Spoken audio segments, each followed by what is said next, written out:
Hello everybody, Will here again, and welcome back to the Creatures and Characters channel. Today is sort of part 2 of Mystical May, as you probably saw by the intro. I hope you do like it, by the way, and if you do want to see more content like that or any previous content, feel free to check out the channel and maybe like and subscribe. And today is characters. So I've actually got a character description generator to develop some descriptions for me, both of which I've written down in more simple sort of ways, but actually added to as well, out of my own twists. I do just want to say that all these characters don't have specific genders or orientations. I kind of like my characters to be kind of free in their own right, unless it specifically says that there is a gender or an orientation, which I will most likely take out, to be honest. This is going to be another time-lapse video, but as you can see here, I'm actually doing it in a different book. Now, this is a good book. It's a used sketchbook that I got recently for my photography, which I didn't actually get to use. But the reason it's so good is it's because it's kind of like in half of an A3, but like this way across, which makes it great for character lineups, so I can have them sort of standing like that, maybe on like a cliff face or on some sort of edge here, but it also makes it great because it means I can have different forms of different characters, sort of like their process lined up a bit easier. It's also great for landscapes, so I can draw big, massive landscapes, vast views over here, or if I want to, even better, landscapes like this, maybe with towers, and the perspectives are just going to look awesome as well. So I'm definitely probably going to use this a lot more for landscapes and sort of character sketches. Now, I have actually got a smaller square one, which is about like this size here. So that's probably more of like doodles and like everyday life sketch things, which I might use at some point on the channel. Other than that, we are going to get to it. Now, for me, personally, what I think makes a good team, this is based off what I've been watching so far. So I've been watching a bit of Vox Machina, which is a Critical Role production. It's on Amazon Prime, Prime Video. I've been watching a bit of The Owl House as well, and some other sort of fancy stuff during this month, just to get me in the mood and things. That's kind of what I do to get references. And my sort of ideal team or grouping of characters is someone of dwarven, goblin or gnome heritage, so like a short, sort of mischievous, sort of crafty character. Maybe some sort of elven warrior or elven character, because that's kind of what is essentially in every sort of fancy film or movie or book. Elves are just a common thing, so I think that'd be a good thing to include. Then we have a human, which again, a good thing to include. Quite often they are in fantasy style things, sort of like tagging along with all the other sort of mystical creatures, and it's actually good to have like a sense of normality throughout this whole land as well. We also have the brutes. This is going to be someone of great strength and stature, and they are basically the brute strength or the muscle of the team. They may be slightly less intelligent, but they make up for that in their, well, strength.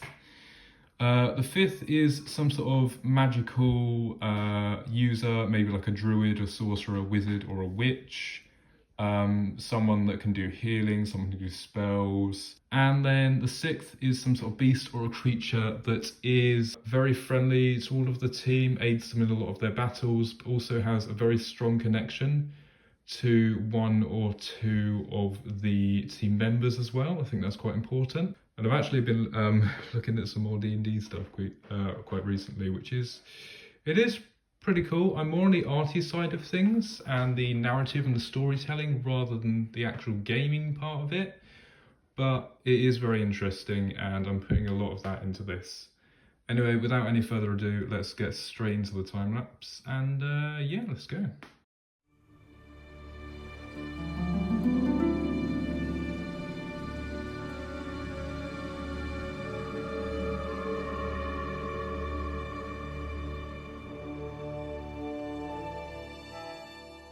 So I've actually first gone, and as you probably heard there, done some sort of references and some basic details, just trying to really sort of define what is actually going to go into the final piece when I do the lineup left to right.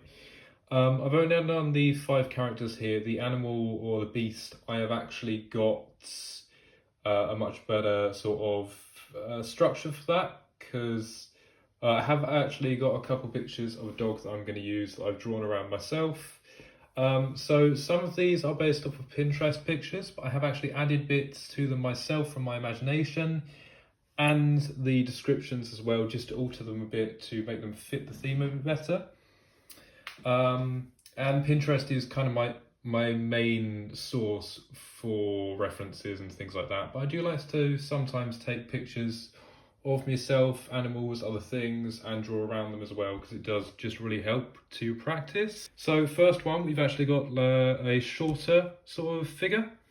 So that's the sort of gremlin or dwarf or goblin. It's going to be sort of nifty and crafty and all of that, quite mischievous as well. This is going to be the elven warrior, quite fast, quite sleek, like agile, very sort of gymnastic and acrobatic. Here we've got slightly a more like bulkier figure, but bulky is in muscly, kind of like a sort of half giant figure. He's the brute strength of the team, and I think that works really well. I've actually used sort of like a base of the Hulk from Marvel, and that does work really well. We've got the mage and sort of druid. Now I did mess up the legs a bit here, but the reason I've done it like this instead of human legs is because of the description. I think these would work better, because I don't want these just to be sort of human-like things. Obviously it's going to be a goblin or a gremlin or gnome or something, but I wanted to add a sense of more like animalistic traits to some of the characters. I have actually added the legs that like foxes have and horses have, where the knee actually goes backwards and then down into a point, ending in sort of like bird-like talons, which I think looks pretty cool for the mage or the druid or the sorcerer or the witch. And then finally we have this one over here. So this is again sort of like a bulk figure, but slightly more in rounded proportions. This is going to be the human aspect. Obviously it won't actually be this big. It's probably going to be about just shorter than this guy. So he's going to be about maybe he, she, them, maybe about, I'd say 5'9"-ish. So we'll give these characters heights when they actually go into the lineup, which is what we're going to do now. Other than that, like and subscribe, leave any comments, enjoy the time lapse, and let's go.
So those are the basic sketches. Again, I have used Pinterest and my own sort of ideas along with the description.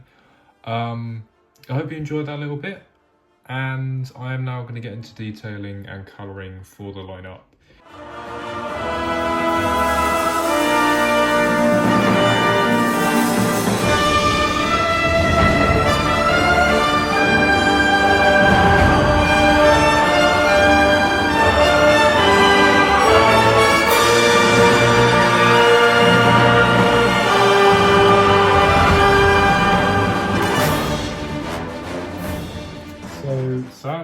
we've actually come to an end, and this was so much fun. I really did enjoy it. It's essentially character design, which is what I want to go into, which is why I enjoyed it so much, especially the fantasy theme, which is something that I just absolutely love. Now, you're going to see them in a minute. You may have seen the time lapse very briefly. And although there are some bits on here that I haven't added, I will add those later, because I want to actually save these for a special event that might be coming up quite soon. That's where I'll colour them, I'll add a bit more detail. I will keep this as well, just to add to that.